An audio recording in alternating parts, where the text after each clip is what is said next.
This is the grave of Edward Fitzgerald.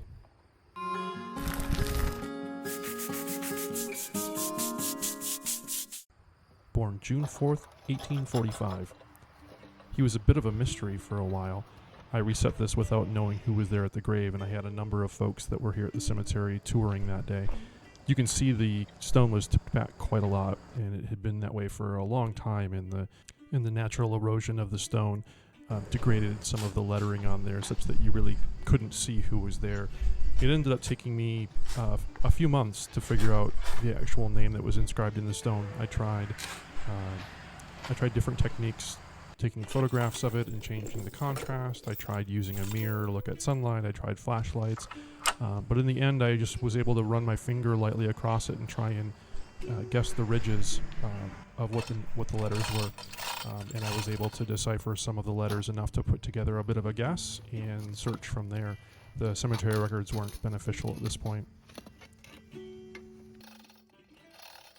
Edward was the son of John and Joanna Fitzgerald, and the family immigrated to the United States and settled in Vermont in 1848 when he was just 3 years old. Edward grew up farming with his parents, and when he was 19, on July 25, 1862, he enlisted as a private with Company G of the 10th Vermont Infantry. His enlistment papers show him as standing 5 foot 6 inches tall, with a dark complexion, gray eyes, and dark hair. Immediately after enlistment, the 10th Vermont joined the war near Washington, D.C. and nearby areas of Maryland, where they were guarding various ferry crossings of the Potomac River and some key crossroads in the area. In 1863, immediately after the Battle of Gettysburg, the 10th Vermont was in pursuit of Lee and the Confederate Army as Lee retreated back to Virginia. The 10th Vermont spent 1864 in Virginia and were involved in over 24 different operations. And in September of that year, Private Fitzgerald was promoted to corporal. By January of 1865, he was promoted to sergeant, and as the Army came out of winter quarters, Sergeant Fitzgerald and the 10th Vermont found themselves with General Grant at the battle where Petersburg fell. On the morning of April 2nd, General Grant ordered an assault of his 14,000 Union soldiers, including Sergeant Fitzgerald, to charge on the Confederate earthworks south and west of Petersburg. In advance of this, they started with a bombardment of around 140 guns for several hours to try and soften the defenses. During the night, the Army will come out and advance about 800 yards, lie down on the ground on that cold morning, and wait silently for several dark hours waiting for the signal to charge.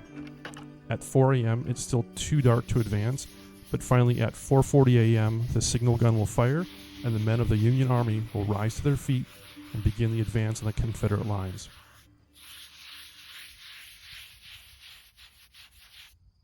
As they charge forward and hit the Confederate lines, they're going to run into the abattis. It's a line of trees that are cut down with branches facing the enemy, causing the Union to have to break formation and fight through the branches.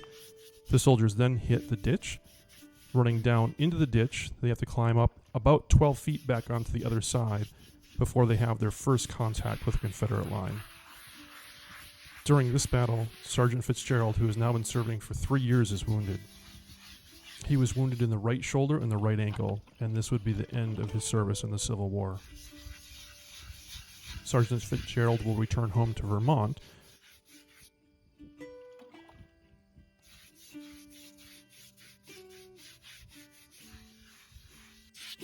And in 1867, he marries Norma Fitzgerald.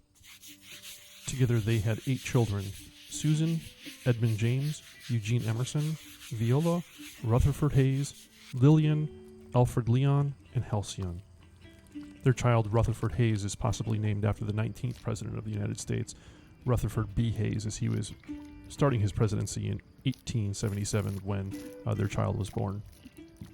In 1900, Edward was living with his wife Norma, son Eugene, Rufus, Alfred, and they also had a boarder, a neighbor, Charlotte. Very common at the time to have an elderly widow board with neighbors. Later that same year, on September 20th, 1900, Edward died of heart failure.